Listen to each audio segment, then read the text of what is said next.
Hey, how y'all doing? It's your old pal, Joey Bruno, with episode 3 of The Sounds of Philadelphia. As you can see, I got my glasses on this week because we're going to be talking about, first up, a brand new CD just put out by Tony Mecca, a Philadelphia area musician who's been very productive over the last few years. I think he's on his 6th, 7th record here. He just put out a box set, a compilation that you can purchase also. But today we're going to be talking about his newest release, and it's got 15 tracks. So, I'm going to get right into it. I went a little late last week because we had... I didn't think clearly enough and put 2 double disc CDs into last week's episode, so it went a little long. But that being said, Tony's CD is a little bit long itself here. We got 15 tracks on this disc. So let's start off first of all by getting into this. So here's what it looks like. Get that glare out of there again. There you go. So this is Tony Mecca and the Heavy Metal Gypsies. And the CD is called Fractured Poetry. And right off the bat, I want to show you, this is a beautiful package Tony put together here. I mean, this looks like something, that would have been put out by Columbia or Atlantic Records or something. It's very, look at that. We got a real nice jewel case liner in there. Lots of photos. Here's the back there. And wonderful booklet. We have full lyrics, lots of photos, full credits for each song. And then here on the front page, we have all the people involved. Got quite a cast of incredible musicians. A real ensemble here of talent, I got to tell you. Including my old friend Angelo Esposito, who plays bass throughout this CD. We go back a long time ago. We're veterans of the, if anybody out there remembers, the Billy Glenn Band. And he's a great guy. He's serving our country, too, and I thank him for that. Thank him for his service. And great bass player, too. What more could you ask for? Great guy. Great player. So, let's get into it. Like I said, 15 tracks. I'm going to try to get through this. I do have some notes here that I made, just some quick notes because it's a lot of songs to remember. So I'm going to try to make it kind of succinct, but yet give you an idea of what we're talking about here, what we're looking at here. Okay. So first track up is Funhouse, and this song right away. Tony has a very distinct vocal style, kind of a little gruff, a little bit of a gruff sound, but very melodic still, and very pleasing. But very, I would say, he's got a lot of energy, behind that gruff type of delivery that he has. It's very meaningful. And the lyrics throughout the whole record are fantastic, I got to tell you. Very introspective, very, they make you think. And some of the lyrics, he does have little notes giving you a little hint of, what the lyrics kind of might be hinting at. Actually, he's kind of a storyteller, I would say. His lyrics tell stories. Very, I think that's a very good observation. Storyteller, yeah. And lots of different styles. It shifts around a little bit, but I would say what I hear predominantly is a little bit of, or a lot of, I shouldn't say a lot of, this is what they're calling Americana. A little bit, kind of remind me of like Mellencamp, when he was, kind of at the top of his game. not that it sounds like a John Mellencamp album, but just in spirit, So Funhouse, right off the bat, beautiful production, which again, throughout the whole record, produced wonderfully. Just beautiful clarity. Instruments are all very up front. Everything's got a lot of, but there is space. It's not a crowded production. Lots of space, which is, in my opinion, just as important as as lots of instruments. I tend to appreciate, and especially the lyrics when you have that space in there. So Funhouse is a little bit of a rocker, a little bit heavier than some of the rest of the record. Again, somewhat atmospheric too. It's got some beautiful layered keyboards, which I love. Some solid guitar fills, just kind of interspersed throughout the lyrics, breaks in the lyrics. Some nice guitar fills, and then I was surprised because it's around somewhere a minute or two in. Some beautiful female vocals, lead vocals come in. And I want to mention her name. Her name is Stephanie Davis Gonzalez. And also Michelle Davis Tour are two female vocalists that do some leads with Tony and also some background vocals throughout. And they are absolutely phenomenal singers. Really add a nice flavor, nice touch. I think Tony really has a very good idea of arranging songs in the studio that take you on a journey, and there's a lot of flourishes and a lot of nice touches throughout. So Funhouse, yes, and I got to mention solid bass guitar playing by my buddy Angelo on that one. Beautiful. Again, some nice layered keyboards, synthesizers. Beautiful song. Great opener. Perfect song to open with. Next up, we have a song called Fractured. We get a little mellow here.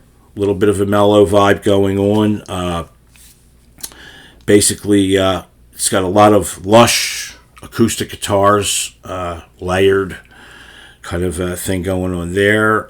And then the bridge, though, there's a beautiful bridge in this song, just kind of jumps out at you. You're not expecting it because the song's somewhat mellow, somewhat laid back, and then this bridge just jumps out at you, and then we go back to the rest of the song to where it began. Good second track, getting you in the mood. Next up is Fractured. Okay, again, a little bit mellow. Somewhat of a mellow vibe. Again, more lush acoustic guitars. And again, I'm sorry. Fractured was the last song that I actually that I mentioned with the lush guitars, etc. Okay, sorry about that. Now we're on to a song called My Girlfriend, which has kind of a march kind of a feel to it. Right off the bat, 4 on the floor, kind of a march feel. Again, a little bit of Americana in there, what they're calling Americana. A little bit more Mellencamp too, I would say. Stephanie's vocals, again, beautiful on this track, and some nice double-tracked background vocals, harmonies, beautiful layers going on there. Beautiful keyboard flourishes in this song too. Lots of, I see looking at the credits, Tony plays a lot of keyboards on a lot of the songs. Some keyboard overdubs and some electronic loops, percussion, things like that. Kind of a multi-instrumentalist along with all the other fine musicians who play on the record. Next up is Lonely Lisa. And this one has a very pop feel. The chorus, very pop. So we're taking another little turn here. We're going into a little different vibe, which I always love. I love albums where, from song to song, you have a different feel, you have a different vibe. There's that, that it's still distinctly Tony, you could tell, especially by his voice, which kind of brings that all into play. But as far as the arrangements are concerned, very, very nice touches, throughout the whole record. So I did notice on that track, my girlfriend is some nice double track vocals on the bridge. Again, keyboard flourishes, beautiful, very nice song. Lonely Lisa is the next song, and this one is a very pop chorus, very hummable. I think this is one you might be singing throughout the day if you hear it a couple of times. It might be sticking in the old craw, you know what I'm saying? Great rhythm section on this. Angelo, and I have to mention on drums throughout the whole record. And I'm going to try to pronounce his name. Jim Drnec, Drnec. Jim, I hope I'm pronouncing that right, but it kind of doesn't matter. All that matters is that you're a phenomenal player, right? So that's what's important. If I pronounced it wrong, I'm sorry. Anyway, so very, very kind of a pop touch to it. Real nice rhythm guitars throughout that song also. I really like that one. Next up is Terrible Lies. We got ambient keyboard work here. A lot of ambient type textures going on. Some really beautiful percussion, conga drums, or maybe it's bongos, I'm not sure. And a beautiful acoustic guitar solo, dead center in the middle of this song, which I thought was a really beautiful touch. And again, beautiful background vocals by the two girls, layered. Actually, it sounds like they may have overdubbed twice. There may be, more than just two vocals there, or maybe there's three. So, good song, great song, Lonely Lisa. Good lyrics on that one, too. Terrible Lies is up next. Comes in, starts again with some ambience, some atmospheric keyboards. It fades in nicely. Great background vocals again by the girls. Percussion and more acoustic guitar. Another great one. I believe the next song is, I did some abbreviating here but let me get the actual title. It is Best Laid Plans. So Best Laid Plans is what I would call a power pop. It's a power pop song. It's got some banjo in it, little touches of banjo, and I'll say what I said on my first episode about Franz Smith Jr.'s album and his opening track. This song gives me a little bit of an XTC, a pop XTC feel. If you know the band XTC, who were obviously inspired by the Beatles, I think a lot, and I hear some Beatles in this. I hear a little bit of a cross between XTC and a little bit of Beatles. So it's very, very pop. I would say it's the poppiest song on the record, and one of my favorites. Definitely one of my favorites.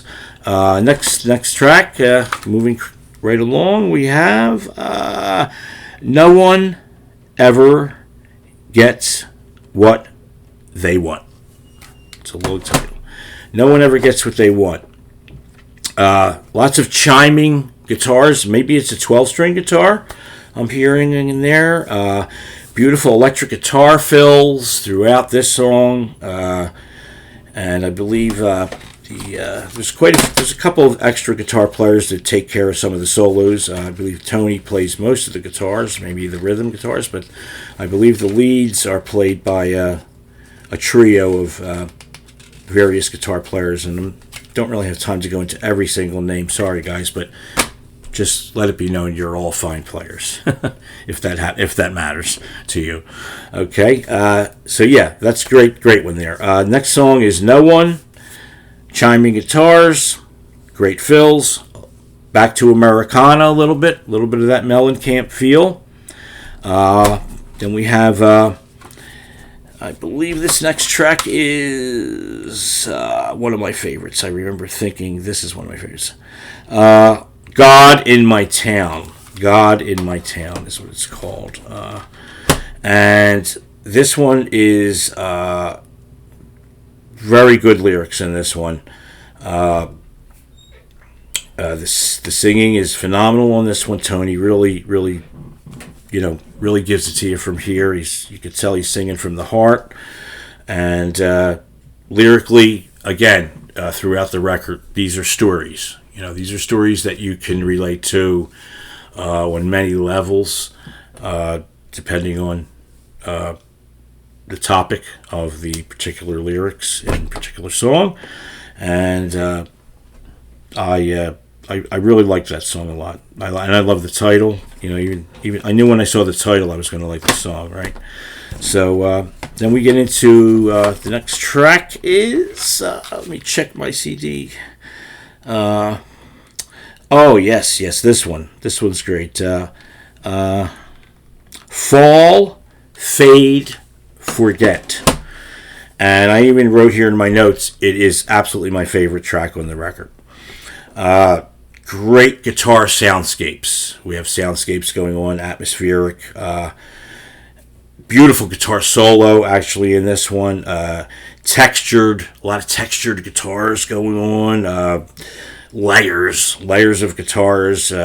Just, again, you're hearing the word guitar being mentioned a lot for this song because there's many tracks, many layers of guitars. And I just feel it's the best. It's my favorite. Well, I won't say it's the best, but it's my favorite song on the record. And I think that's one I'll be listening to quite often in the future. And next one up is a song called Cinnamon. And has some violin in this one. Very nice touch. Tony, once again, with his knack for interesting production.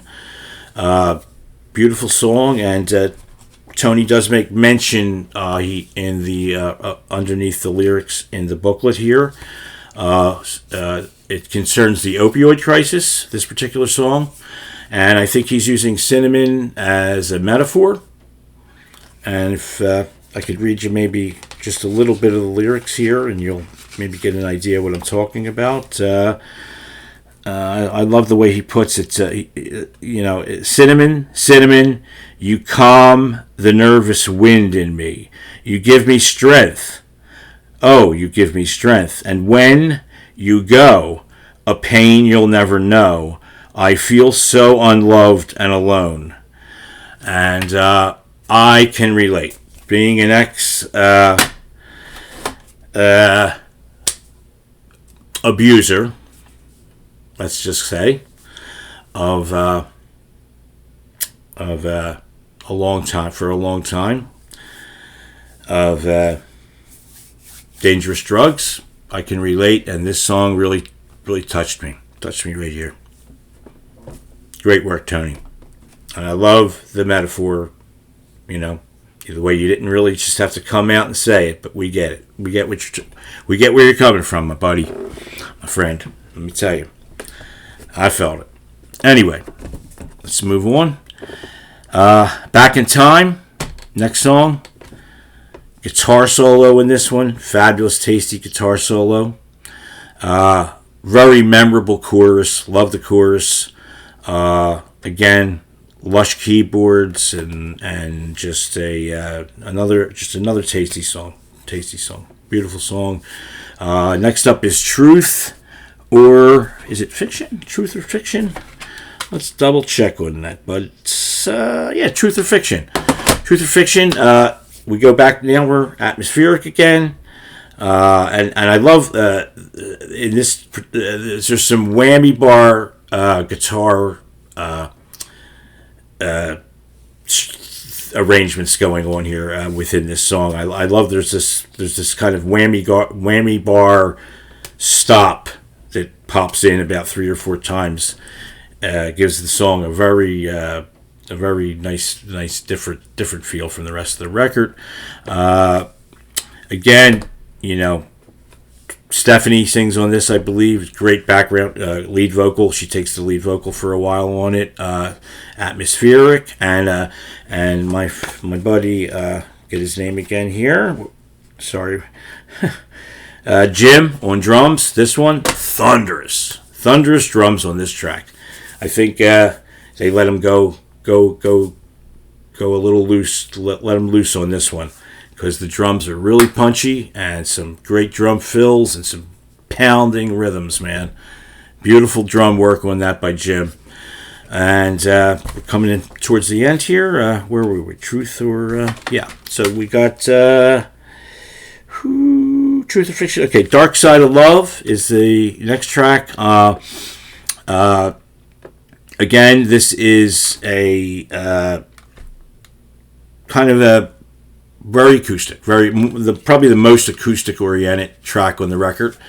And it's the next to the last track, so it's a good way to come out of all of the, the heavy arrangements, the multi-instrumental, feel through most of the album, and now we just settle, we come out of it, we settle down, but not for long, because Tony, in his mind for arranging, he comes back and we get into Fractured Poetry Reprise, which is only about a minute long, and it's an instrumental, so it kind of creeps in, from, we come out of Dark Side, this very acoustic based closer, and then this kind of fades in, and it's a little bit atmospheric, a little bit heavy, I would say. I actually would have liked to have heard that go a little longer than a minute. And maybe they did. They probably. I could just see him and Angelo and the guys jamming that out for about 15 minutes, and then Tony in the end decided to just tack on a little 59 seconds there at the end. So, but all in all, I have to say, I was not aware of Tony. He was gracious enough to send me this CD and a very nice, not only that, a very nice little press kit with little postcards and stickers. And I think Tony, now that I'm aware of him, I have to say, he's a pretty smart cookie. His knack for, look at this, beautiful CD cover. The booklet it's not one of these 2-page booklets. It's about 15 pages and beautifully laid out. Record is produced, phenomenally, arranged phenomenally. A great cast of musicians. What can I tell you? It's a great record. And he's got so many more, including this box set that I mentioned. So I'll be putting some links in the description here on Facebook and on YouTube, where you can purchase this and any of his other CDs. The box set looks very interesting. It looks like it's maybe a collected work with some rarities and some B-sides maybe, or some tracks that didn't make the previous albums. But I do believe he has at least 5 releases. This, I think, is the 6th release, not counting the box set. So, Tony, thank you very much, my friend. Your CD is a gem. Love it. And I'm glad I got to get introduced to your music, because now I'm a fan. You got a fan in me. So, thank you, sir. We're going to move on now to our legacy release, and this one is, and I see it's 24 minutes, so I'm running late already, as usual. We're not going to do this track by track. I'm just going to basically do a little history lesson here. I'm going to pull these out of my Todd Rundgren collection. As you can see, it goes all the way down to the floor. You can't see those, but you see these here. And anyway, I want to talk about a record that came out in 1968. And I don't have the actual vinyl or whatever, but I have these 2 beautiful box sets. Look at this. So this is the complete Nazz. Of course, Nazz being, as you might know, I don't talk about him too often, do I? Todd Rundgren, Carson Van Osten, my inspiration in life as a drummer, Tom Mooney, who was the person who, that fateful day, gave me the impetus to make the decision to play drums for a career, for a lifetime. And, of course, the late Stookie, who, it's a little tough. Stookie's vocals, in my opinion, were just phenomenal. He's just a really good player, really good singer. But anyway, I don't want to get too maudlin here.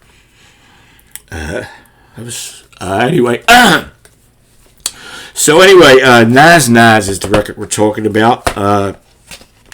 And here's what it looked like. This is a beautiful set, by the way. This has all these great, look at this. It's got 2 booklets that fold out into posters, 3 discs in mini album form. And this is the one we're talking about today. We're talking about Nazz Nazz, right? Nazz Nazz. So, although the first Nazz record is, it's a milestone in Philadelphia rock music history, definitely. But I tend to favor Nazz Nazz, and there's a long story behind this. It was originally supposed to be a double album, and turmoil was in the air with the band members, the record label, the management, and so forth. But anyway, the way it worked out was that they picked, I guess, what you could say is the best tracks, or some of the tracks. I don't know what you would really say they're best or whatever, but they put together one record here called Nazz Nazz. It eventually came out just recently in this form. This is another box set, and this is called Lost Masters of Demos, which has the actual double album that was supposed to be called Fungo Bat. Fungo Bat. I don't know why it was called that, and I don't think anybody else does either. And I'm in touch with a lot of people who are familiar with Todd Rundgren. If you follow me, you might know that. And I don't think any of us have a clue. I think it was just, they threw some Scrabble letters up in the air, and that's what it spelled out when it hit the ground, maybe. I don't know. But anyway, real quick, we're just going to tell you that this record is just a great, great record. We hear, a lot about Todd, and he went on to do many great things. But these are, this band is not just about Todd. These were 4 very talented Philadelphia natives who, in my opinion, they took in a lot of influences, The Who, the Beatles. They remind me of The Association sometimes, one of my favorite bands from the 60s, on the ballads, on the slower ballads. And it just has that beautiful 60s feel, there's hard rockers, there's ballads, there's funny kind of jokey kind of songs in there, a few things in here.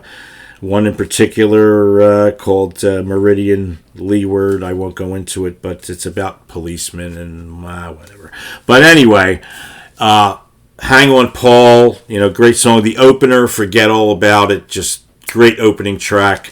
If you're familiar with Nazz, if you're from Philadelphia, or if you're not, if you're watching me somewhere else on the planet, which I hope that may be the case one day, maybe not now, but somebody will see this somewhere else besides Philadelphia, I would advise you to purchase either one of these. I guess if I was to say, I would say the Complete Nazz would be your best bet, because it literally has everything they've ever done.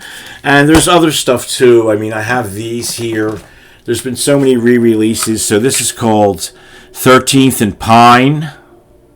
You may be wondering. So 13th and Pine is in Center City, Philadelphia, and that's where they used to rehearse back in 1967, 68. So this is where they there's even a picture there of the location. And then I have this here, Nazz from Philadelphia, which is a 2-disc set, and it even has, look at this, how interesting. You guys all remember a band called Woody's Truck Stop that Todd... Oh, I just dropped the disc. I have OCD with these discs. Dropping them is a horrendous thing for me. Anyway, we have the... and I dropped that one too. Woo! Yeah, I'm batting 1,000, guys. Don't mind me. Anyway. Here's Woody's Truck Stop. So these are the only recordings that Todd ever did with Woody's Truck Stop. It's live, 5 tracks. They never actually did do any studio work with Todd. So it's a great little package. It cost me like $10, man. Brand new, still sealed on Amazon. Double disc, like I say, it's a bunch of Nazz outtakes, and let me pick this up, and some rarities and things like that. So look at that. I think I scratched it. I'll cry later. Anyway, so yeah, that's there's been a ton of Nazz reissues, re-releases, demo tapes. I mean, they've unearthed just about everything I think that there is. I don't think there's anything left at this point. There may be, but I doubt it.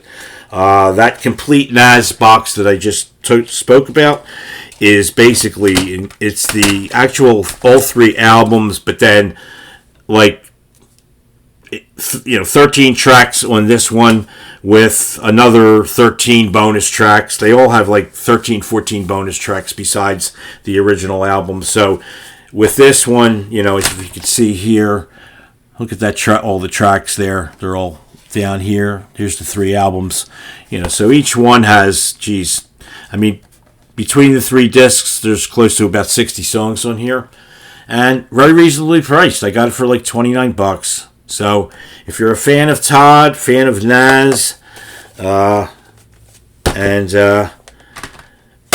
you still have thoughts of Stookie, who recently passed, and you want to listen to a little bit of his wonderful, wonderful voice that I love so much, and I'm sure you guys do too if you're fans of Nazz, then you might want to pick some of that stuff up, okay? Pretty much any of these are inexpensive and well worth it. This Lost Masters and Demos is limited edition. It might actually be sold out. I'm not sure. But it's got just a ton of stuff. I mean, these are... And the booklet is... I got to show you this booklet. Just look at the size of this thing. I mean, it is just... chock full of the whole history of the band... history of the recording sessions, where they were recorded. I mean, it's just a wonderful, wonderful package.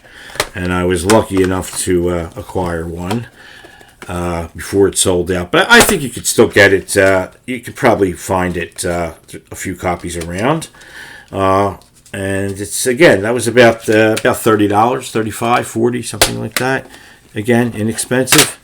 So there you have it. A little bit about Nazz. And we didn't do it track by track. That wasn't my intention with this anyway.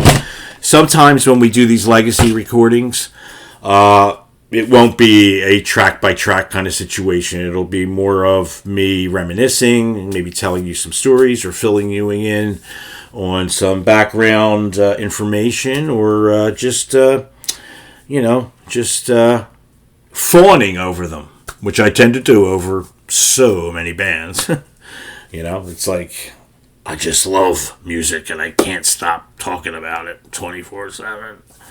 Some people say to me, Joey, where do you find all the time? And you know what? When it comes to music, I find the time. And I'm going to tell you something before I go. Start listening to records, people, will you? Get back to it. Can I ask you, please? Drop a record on once in a while. Play it all the way through. First track to the last. It's fulfilling. Don't forget how fulfilling it was when we used to do that. And I see the attention span. Everybody's listening to 15-second clips, and they're releasing one song at a time, which is fine, but there's nothing like these guys here. Not to mention, you make the bands a little money when you buy these. Okay? And hey, I have Spotify, I have YouTube, I premium Spotify and all that. But I love my physical CDs, I love my physical vinyl. And, I'm old school that way, and I'm hoping to turn a lot of you people into the same phase, back into that phase of listening to records again. Okay? So, can you do that for me? Can everybody, tomorrow's Sunday, right? You got the day off? Can I ask everybody who's watching right now, just pick one of your favorite records and play it from beginning to end. That's all I'm asking. If you could do that for me, and then tell me in the comments. Tell me what. There you go. Write in the comments. It'll be up all week and forever. This podcast, they stay up forever. I don't take them down. So just if you watch this now, tonight, tomorrow, 2 weeks, a month from now, and you took my advice and you went and listened to a record, put in the comments. I want to know what record you listened to. Just one. Just pick one. Okay? And that would make me the happiest podcaster in the city of Philadelphia. Anyway, it's time to go. Don't I look sophisticated with the glasses and the hair all back? The hair is back because I need a haircut and I need a shave. Just didn't have time today. Anyway, the Hot Club lives, and I'm going to say goodbye to everybody. Take care, everybody. If you're in Philly, I'll probably see you around. If you're somewhere else in the world, I'll see you on the book, as in Facebook or YouTube. Hey, my YouTube channel's kicking butt, man, so go over there, subscribe. I don't know what happened. All of a sudden, I'm getting tons of subscribers and tons of views. I think I'm up to, what am I up to, 60,000 views or something like that? Hoping to reach 100,000 in a couple of months. That would be great. I can't do it without you guys, though. So you got to help me. Sorry. I need your help. Anyway, bye-bye. I'm going to shut it off now, as I always say. And there'll be links in this video for you to buy Tony's CD. And, of course, the Nazz stuff, you could just go on the internet and find it there. Okay? Have a good week. And I'll see you next Saturday night for more thrills, chills, and spills. And I have another podcast I won't tell you about now, but I'll be doing another podcast once or twice a month, covering a different situation than this. I'm not going to tell you about it yet, though. You'll find out. See ya. Have a great weekend and a great week. I love everybody. You're all just the best. Bye. And now we go. Stop.